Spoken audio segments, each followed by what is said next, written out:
People are creating a terrible problem in our city. These people are creating a terrible problem in our cities. They can't or won't hold a job, they flout the law constantly and neglect their children, they drink too much, and their moral standards would shame an alley cat. For some reason or other, they absolutely refuse to accommodate themselves to any kind of decent, civilized life. This was said in 1956 in Indianapolis, not about blacks or other minorities, but about poor whites from the South. Nor was Indianapolis unique in this respect. A 1951 survey in Detroit found that white Southerners living there were considered undesirable by 21% of those surveyed, compared to 13% who ranked blacks the same way. In the late 1940s, a Chicago employer said frankly, "I told the guard at the plant gate to tell the Hillbillies that there were no openings." When poor whites from the South moved into northern cities to work in war plants during the Second World War, occasionally a white Southerner would find that a flat or a furnished room had just been rented when the landlord heard his Southern accent. More is involved here than a mere parallel between blacks and Southern whites. What is involved is a common subculture that goes back for centuries, which has encompassed everything from ways of talking to attitudes toward education, violence, and sex, and which originated not in the South, but in those parts of the British Isles from which white Southerners came. That culture long ago died out where it originated in Britain, while surviving in the American South. Then it largely died out among both white and black Southerners, while still surviving today in the poorest and worst of the urban black ghettos. It is not uncommon for a culture to survive longer where it is transplanted and to retain characteristics lost in its place of origin. The French spoken in Quebec and the Spanish spoken in Mexico contain words and phrases that have long since become archaic in France and Spain. Regional German dialects persisted among Germans living in the United States after those dialects had begun to die out in Germany itself. A scholar specializing in the history of the South has likewise noted among white Southerners archaic word forms, while another scholar has pointed out the continued use in that region of terms that were familiar at the time of the first Queen Elizabeth. The card game whist is today played almost exclusively by blacks, especially low-income blacks, though in the 18th century it was played by the British upper classes and has since then evolved into bridge. The history of the evolution of this game is indicative of a much broader pattern of cultural evolution in much more weighty things. Southern whites not only spoke the English language in very different ways from whites in other regions. Their churches, their roads, their homes, their music, their education, their food, and their sex lives were all sharply different from those of other whites. The history of this redneck or cracker culture is more than a curiosity. It has contemporary significance because of its influence on the economic and social evolution of vast numbers of people, millions of blacks and whites, and its continuing influence on the lives and deaths of a residual population in America's black ghettos, which has still not completely escaped from that culture. From early in American history, foreign visitors and domestic travelers alike were struck by cultural contrasts between the white population of the South and that of the rest of the country in general, and of New England in particular. In the early 19th century, Alexis de Tocqueville contrasted white Southerners with white Northerners in his classic Democracy in America, and Frederick Law Olmsted did the same later in his books about his travels through the antebellum South, notably Cotton Kingdom. The cultural values and social patterns prevalent among Southern whites included an aversion to work, proneness to violence, neglect of education, sexual promiscuity, improvidence, drunkenness, lack of entrepreneurship, reckless searches for excitement, lively music and dance, and a style of religious oratory marked by strident rhetoric, unbridled emotions, and flamboyant imagery. This oratorical style carried over into the political oratory of the region in both the Jim Crow era and the Civil Rights era, and has continued on into our own times among black politicians, preachers, and activists. Touchy pride, vanity, and boastful self-dramatization were also part of this redneck culture among people from regions of Britain where the civilization was the least developed. They boast and lack self-restraint, Olmsted said, after observing their descendants in the American antebellum South.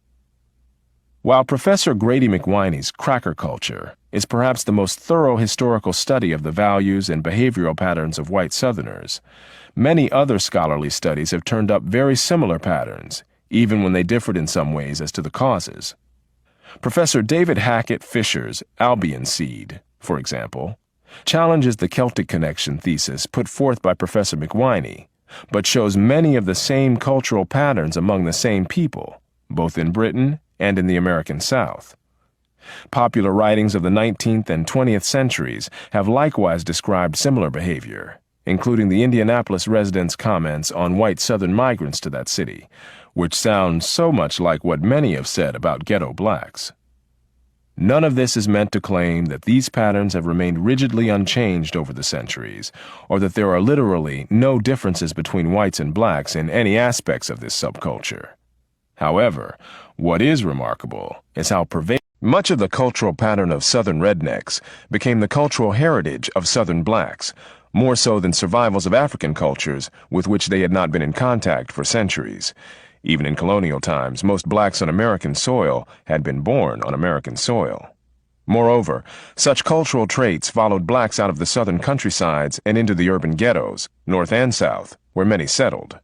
The very way of talking, later to be christened Black English, closely followed dialects brought over from those parts of Britain from which many white Southerners came, though these speech patterns died out in Britain while surviving in the American South, as such speech patterns would later die out among most Southern whites and among middle-class blacks, while surviving in the poorer black ghettos around the country. For example, where a Northerner said, "I am," "you are," "she isn't," "it doesn't," and "I haven't," a Virginian, even of high rank, preferred to say, "I be," "you be," "she ain't," "it don't," and "I hain't." These Virginia speech ways were not invented in America. They derived from a family or regional dialects that had been spoken throughout the South and West of England during the 17th century. From these same regions of England came such words as yaller for yellow, axe for ask, acrost for across, y'all for you, bile for boil, do for door, dis for this, and dat for that. Many of these usages have long since died out in England, though the word chitlins for hog entrails continued to be used in some localities in England, even in the 20th century, as such usage remained common among black Americans. But no such words came from Africa, nor did the holiday Kwanzaa, which originated in Los Angeles. The slaves' custom of marking their marriages by jumping over a broomstick, a custom resurrected at a posh wedding among blacks in 20th century New York as a mark of racial identity, was in fact a pagan custom in Europe in centuries past, and survived for a time among Southern whites. Complaints about the improvidence of whites in the South and of their ancestors in Britain before that were echoed in W.E.B. Du Bois's picture of his fellow blacks in the 1890s. Probably few poor nations waste more money by thoughtless and unreasonable expenditure than the American Negro, and especially those living in large cities. Thousands of dollars are annually wasted in amusements of various kinds and in miscellaneous ornaments and gewgaws. The Negro has much to learn of the Jew and the Italian as to living within his means and saving every penny from excessive and wasteful expenditures. It was not, however, from Jews or Italians that blacks had absorbed their culture. Du Bois's description of the spending habits of blacks in the 1890s was echoed by a contemporary observer, Jacob Riis, who said that the Negro loves fine clothes and good living a good deal more than he does a bank account. Similar observations have been made by many others over the years, inside and outside the black community. For the lower socioeconomic classes among blacks, Gunnar Myrdal's descriptions of them near the middle of the 20th century still bore a remarkable resemblance to descriptions of Southern whites and their regional forebears in Britain, including less resourcefulness, disorganized family life, lax sexual morals, and recklessness, with tendencies toward aggression and violence.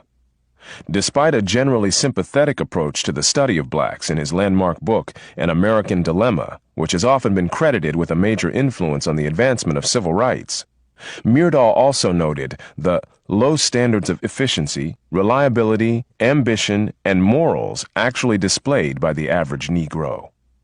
He observed something of the devil-may-care attitude in the pleasure-seeking of Negroes, and a general attitude in which life becomes cheap and crime not so reprehensible. Like other observers, Myrdal tended to attribute to slavery such aspects of black culture as the low regard for human life, when in fact, antebellum whites had exhibited this same reckless disregard of lethal dangers, and so had their ancestors in Britain. Unlike many others, however, Myrdal also recognized the influence of the Southern white culture on the culture of blacks, pointing out that the general Southern pattern of illegality maintained this low regard for human life. He also noted that the so-called Negro dialect is simply a variation on the ordinary Southern accent, that religious emotionalism was borrowed from and sanctioned by religious behavior among whites in the South, and that the Negro trait of audaciousness is characteristic of white Southerners too. He quoted black scholar and later statesman Ralph Bunche. White Southerners employ many of the defense mechanisms characteristic of the Negro. They often carry a chip on the shoulder. They indulge freely in self-commiseration. They rather typically and in real Negro fashion try to overcome a feeling of inferiority by exhibitionism, raucousness in dress, and exaggerated self-assertion. Although Dr. Bunche presented these as parallels, historically it was of course the Southern whites who first had these patterns, reflecting patterns among their ancestors in Britain. In much of the literature on black culture, however, the supposed influence of slavery has been far more sweepingly assumed, and the cultural influence of white Southerners and their forebears in Britain largely ignored. Attempts to derive the black manner of speaking from slavery and its parallel among whites as an influence from black speech were answered by a Southern historian who asked, "From whence came the drawl of the people of the upper Great Plains and of the Blue Ridge, Smoky, and Cumberland Mountains, who have had little or no contact with the Negro?" Another cultural historian of Southerners aptly observed that Southerners, white and black, share the bonds of a common heritage, indeed a common tragedy, and often speak a common language, however seldom they may acknowledge it. Half a century after Myrdal, another study of racial attitudes noted the intimidating ethnic style of many underclass black males, and noted that nearly half of all murder victims in America were black, and that 94% of them were killed by other blacks. Many of these killings were due to gang members who killed for such reasons as, "'cause you look at me funny," "'cause you give me no respect," and other reasons reminiscent of the touchy pride and hair-trigger violence of rednecks and crackers in an earlier era.